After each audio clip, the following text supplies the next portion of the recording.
อยู่แม่อ้าวเออโดยทางเอื้อยก็สิขออนุญาตถามน้องละน้องอายุ18 ปีเนาะคือยังบ่เคยสั่งครอบครัวแม่นบ่อืมแล้วควรสิเข้ามาโอมาลมน้องเนี่ยเป็นเพราะห่างความหมายลูกติดแบบนี้เด้ได้บ่มักอยู่บ่หรือว่าบ่มัก เวลาเป็นผู้ห่างเลย เราจะเปิดภาพมากับพบพอกับผู้สาวโสดเนาะ โดย หน้าใหม่ได้นี่ น้า โดยสบายดีเด้อละเด้อ สวัสดี โดยสบายดีทางผู้สาวโสดหน้าใหม่เนาะก่อนอื่นทางเสมอเองกสิขอญาถามสื่อทางน้องพุ่นเนาะเพราะว่า FC มาของเสมอหรือสาวละน้อยก็ยังบ่ทันฮู้ โดย น้องเพิ่นเนาะบางเทื่ออาจ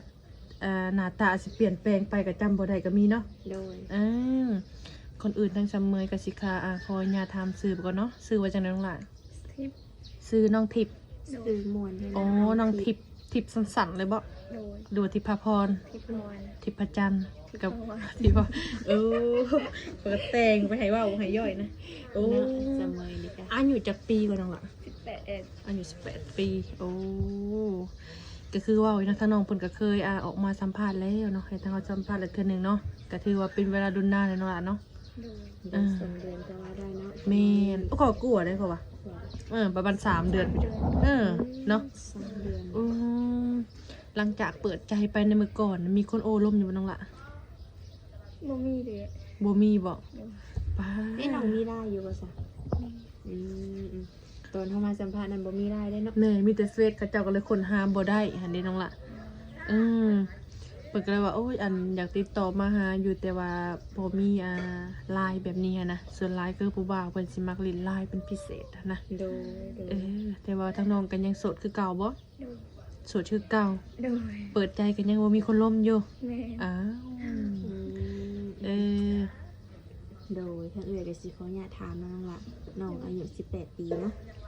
คือยังบ่เคยสั่งครอบครัวแม่นบ่อืมแล้วควรสิเข้ามาโอมาลมน้องเนี่ยเป็นเพราะห่างความหมายลูกติดแบบนี้เด้ได้บ่มักอยู่บ่หรือว่าบ่มัก เวลาเป็นผู้ห่างเลย เราจะผู้ชายเขาตื่นเฮ็ดหยังล่ะเป็นพอห้างนี่เป็นจังได๋ แม่ปานใด บ่อยากเอาเนาะให้เจ้าเว้ามาลงล่ะความหมายนี่มันบ่เสียหายเพราะว่าในการที่เฮาบ่มักเฮาก็เว้ามาเลยว่าเฮาบ่มักแบบ โดย พอห้างความหมายเรือมีลูกติดก็บ่มักแม่นบ่ พ่อห่างแบบยังมีลูกหาพ่อได้อยู่ แต่คันมีลูกนี่บ่มักเนาะ โดยยันอันนั้นยันเลี้ยงลูกเขาไปทุก อย่าเลี้ยงลูกบ่กุ้มสมมุติว่าเป็นพอห้างพอหมายแต่ว่าลูกเพิ่นใหญ่เบิดได้จังล่ะ เนาะ ก็ได้อันนั้น ได้เนาะโอเคมีแต่แยกว่า เป็นพอห้างพอหมายแต่ว่าลูกน้อยก็สิบ่เอาถ้าเป็นพอห้างพอหมายลูกใหญ่นี่เอา โดย เนาะสาเหตุที่เอาบ่เอาพอห้างลูกน้อยนี่เป็นหยังย่านเลี้ยงลูกบ่กุ้มเพิ่นว่า เอามาซ้ำกับอะไรตีกันเนาะ ก็คือบ่เอานั่นล่ะเนาะ โดย ต้องเอาเพิ่นบ่มีภาระเอาง่ายๆซะบางคนเพิ่นอาจสิบ่มีภาระดอกล่ะในการที่เพิ่นจังเข้ามาหาเฮาไปจากโอ้ลมเฮานี่นะเนาะบางคนนี่บ่มีเนาะซะละน้อยเนาะ แม่แต่ทางน้องนี่มักผู้ชายแบบไรสนองล่ะสเปคมีบ่ สเปกดอกว่า โดยสูงยาวขาวดี ดุนยาคาดีกันได้ เอาบ่อยากทำจากใจน้องเนาะทางเอื้อยนี่เว้าหยอกซื่อๆดอกอะนะ น้องมักแบบใดเว่าตรงๆเลยน้องละ บ่มักคนสักลาย โอ้ บ่มักคนสูบยา โอ้ ประมาณนั้น บ่มักสักลายบ่มักสูบยา กินดับกินเบียร์เด้ ลายเท้าขาลายแถวขากับบ่ได้บ่ ลายบ่ได้เปิดเผยเด้อจ้ะ ก็คือบ่มักคนสักลายแล้วบ่มักคนสูบยากินเหล้านอนเว้นนี่ได้บ่ เด้อก็ยังบ่ อยู่ไกลเสมอซะนั่นนะ เอาเนาะ แบบคนมีหนวดมีเข้าเลยจ้ะน้องอ่ะ มีหน่อยๆได้อยู่ไม่ได้ก็บ่ได้ ทูทา เป็น ทั โจ น รน่ะนะ อย่าหนูมีแล้วคันเดียวแข้งเดียวขาว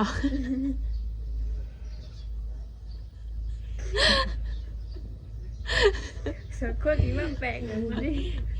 เสมอนี่นะโดยก็คือมีหนวดมีเข้าน้อยได้เนาะ ยันคือนางนี่ได้พัวข้ามีหนวดมีเขาอยู่เนี่ยนะจึงๆง่าย โดย คือดังว่าทางน้องก็ออกเปิดใจในการไลฟ์ส่องอยู่น้องหล่ะเนาะมีบ่คนเขามาจีบนี่ ช่วงหนึ่งผมไม่ช่วงนี้ไม่ค่อยมีเป็นไร แต่ละคนเขามาจีบน้องนี่แบบไรน้องหล่ะเป็นเพราะห่างเพราะหมายมีบ่บ่มีโอ้ มีแต่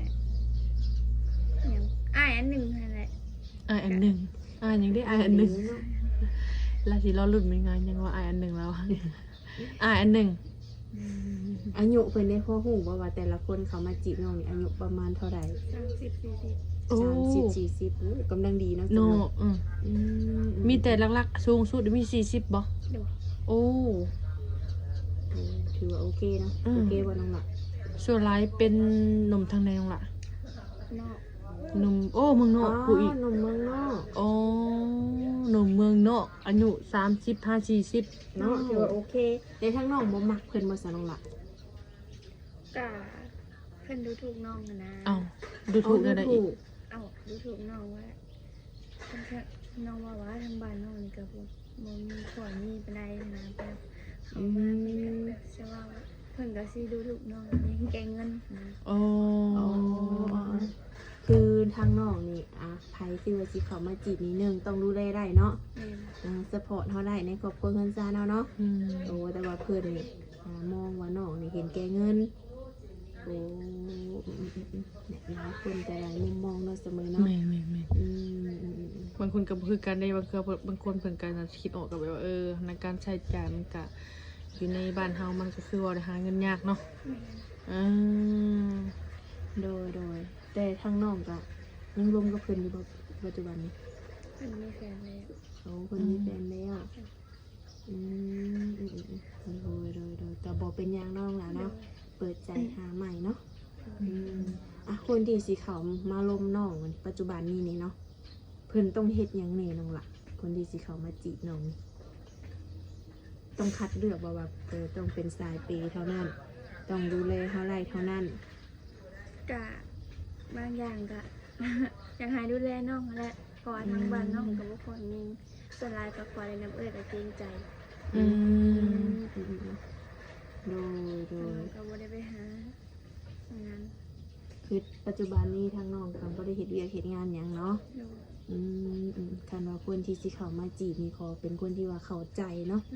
เข้าใจได้ก็สามารถดูแลเฮาได้แต่ละมื้อเนาะ แม่นบ่ดูถูก แต่ก็บ่ดูถูกครอบครัวเฮานำ โดย โดยหวังว่าหนุ่มๆเพิ่นก็คือหลายผู้หลายคนก็คือสิเข้าใจเนาะ หลายคนบ่ที่ว่าสิน้องแบบว่ามาดูถูกให้ มีผู้เดียวนั่นแหละ มีคนเดียว ผู้หนึงก็เคยเว้าอยู่แต่ว่าบ่หลายปานนี้ โอ้ แต่ว่าผู้นี้เพิ่นเว้าร้ายบ่ อืม เราเสียสิแบบบ่ให้เกียรติน้องเลยเสียสีน้อง บ่ อืม คันว่าซื้อมันเนาะคันบ่มีก็บอกน้องดีว่าบ่มีนะก็แล้วไปต้องไปดูถูกเนาะเห็นแก่เงินนั่นอันนี้จ้ะ อืม อืม บ่ว่าไผนั่นเนาะ แม่นโดยแม่นความ แต่ว่าในการโอ้ร่มกับผู้บ่าวนี่ยังบ่มีแบบคนที่สเปคในใจยังบ่มีแบบถึกใจเนาะโอ้ ในใจน้องนี่มักผู้ชายแบบใดเนาะคิดว่าคนที่สิเอามาเป็นลูกเป็ มาน ค ผัวน มีก็เนาะ คนมีกว่า เดี๋ยว ฐานะดีกว่าหน่อยนึงเนาะ ชนะดีกว่าน้องแม่น แบบซ้ำข่อยเจ้าได้ซะแบบหอมสิจับมือไปนำกันนี่ข่อยหักแท้แบบนี้นะเอาอยู่บ่ บ่ค่อยปานใดสำกับน้อง โอ้เอาแบบบางเทื่อเพิ่นอาจสิแบบว่าซ้ำกันนี่แต่ว่าเพิ่นจับมือถือแขนพากันไปสร้างไปนำกันนี่คือบ่โอเคแม่นบ่ ดู บ่ต้องเอาคนที่แบบว่า ไปกันบ่รอด อ๋อเขาต้องเอาคนที่แบบว่า มีกว่าเฮาเขาจะได้อาศัยเพิ่นได้บ่โอ้ โดยก็คือว่าเลยเนาะมันก็มีหลายกรณีเนาะบางเทื่อบางคนอาจสิเข้ามาหาเฮานี่ก็ จักสิว่านั้นมีทั้งผู้ดีและผู้บ่ดีเนาะ แม่น บางคนก็ให้เกียรติเฮาบางคนก็แบบนี้หันนะแต่ว่าคนใดที่บ่ให้เกียรติเฮาก็คือว่าเขาก็บ่คุยเฮาก็เลือกที่ปฏิเสธไปแบบนี้หันนะอืมหาคนที่แบบว่ารับเฮาได้เออรับเฮาได้แล้วก็พร้อมที่แบบว่าเบิ่งแย่งเฮาหั่นแหละเนาะอืม เดี๋ยวทั้งน้องก็ได้จำกัดหน้าตารูปร่างเพิ่นอยู่บ่น้องล่ะเป็นคนผอมคนอ้วนแบบนี้ต้องเป็นคนหล่อบ่นี่สิเข้ามาจีบน้องนี่นะดูว่าหน้าตามันบ้านก็ได้บ่ อันนี้ให้น้องนี่ตอบตามที่ว่ามักหักเนาะเสมอเนาะมักหักแล้วก็คิดว่าโอ้ลมน้ำได้ ใจอยากได้เพิ่นรอ การถามเนาะ ในใจอยากได้คนรอ ให้ใช้เลือกเนาะหล่อนี่คนหล่อนี่บ่มีบ่หล่อนี่มีได้ซั่นน้องล่ะ บ่รอ เนาะก็คือว่าอะไร ได้ เนาะ เบิดค่ะเพื่ออย่าเอาใจซื้อ ได้เบิร์ดเป็นปะ เลย สิหล่อบ่หล่อก็ได้เบิร์ดคอร์สแต่มีความจริงใจ เลยมือตีนครบแล้วพ่อ ยังคายอยู่มือตีนครบเนาะ ใครอยู่ 32คายอยู่เนาะฟาดสิ34ด้วยซะแล้วเพิ่มอีก คนที่นักเนาะ คายชองมาเติมอีก เรื่องอายุ 34 ของเพื่อนเด้น้อง อายุก็คือน้องว่าแหละนับแต่50ลงมา 50ลงมา เลย โอ้ ลงมา50ปลายปี ลงมา30 อ๋อ 50ลงมา30เนาะ เลย โอ้อันนี้คือทางน้องจำกัดแค่50แม่นบ่ เลย คันว่าเกินนี่บ่ได้เนาะอืมก็ดี หา คือ คน กัน ที่มา เนาะ ดูแลตัวเองไม่เพิ่งไปดูแลเขาบ่ได้ อืม แม่นการน้องอย่ามาต่างคนต่างคนต่างคนต่างดูแลกันพร้อมจับมือกันลงไปให้หน้าลำหน้า กันน่าเจอกันนี่ เห็ดหน้าบ่น้องล่ะ ดูเห็นนะ โอ้ดำบ่นาเจ้ากะดำหรือว่าปีนี่ เดือ ยั น ง ผิดหลัง ประมาณอาทิตย์หน้า โอ้ โอ้ กูดีนะหากูบ่าวมาหลำนาซอยน้องละสิได้เร็วไวเด้อาคารสมมติว่ามีทางผู้บ่าวคนนี้ชวนน้องไปเที่ยวนี่ไปบ่ ไป ไปได้เนาะบ่ได้พาเรียกหยังแล้วว่า อยากไปอยู่บ่ อยากไปเที่ยวไปยัง อยากไปเที่ยว บ่เคยไปเนาะ บ่เคยไปทางใด ดู อยู่ลาวเขาดิ อยู่ลาวก็บ่ได้เคยไปทางใดเลย โอ้ ไปเราไปเที่ยวอยู่แต่ใน โอ้ บ่ทันกับเพื่อนแม่ไป แต่อยากไปเที่ยวอยู่เนาะ อยู่ โอ้สร้างพาไปของคนไปเด้อ ขาดแต่เงินนั่นแหละมันไม่ได้เที่ยวไปเที่ อย ยากไปเที่ยวเนาะ ดู โอ้คันได้เงินคือไปเที่ยว แบบนี้ต้องลงผู้บ่าวฟังไทยเนาะ คนเพิ่นหับไปเที่ยวบ่ แม่น มีคือกันในบางคนเพิ่นก็อยากให้พาไปเที่ยวไปเปิดหูเปิดตาเนาะก็มีคือการไปบ่น้องล่ะ ไปต้องมีผู้พาไปนั่นล่ะ ช้าๆแล้วหน่อยซะผู้เป็นชำนาญทาง นะแล้วนาจีหูนั่งละ ให้พาน้องคนไปหาเที่ยวคือว่าเขาแหละในการที่โอ้ลมกาบางเทื่อในการที่เป็นชูเป็นแฟนกันในใส่ระยะดนอยู่บ่ในการที่เป็นแฟนกันเนี่ย ทิศไปก็ได้ ทิดปลายเป็นแฟนได้เลยถ้าคุยกันเข้าใจ ดู อยู่ไวเด้อซะจดเจียดใจฮอด อยู่ยังโดนแต่ว่าเนาะ อ่ะคือน้องหลายสมมติว่าเนาะทางหนุ่มๆเพิ่นเห็นคลิปนี่เนาะซึ่งเพิ่นอายุประมาณ50แบบนี้นะมักหักน้องแบบนี้นะพร้อมดูแลพร้อมซัพพอร์ตแบบอยากมาคอยอยากมาแต่งเลยแบบนี้หั้นนะเอา ดู บ่ ก็ต้องรอกับพ่อกับแม่ก็ ต้องคุยกับพ่อกับแม่ก่อน ถ้าพ่อแม่โอเคก็ถือว่าเอาได้โอ้ ทุกคนพ่อแม่บ่โอเคเจ้ามันมักไอ้แซงละเอาคือเก่าบ่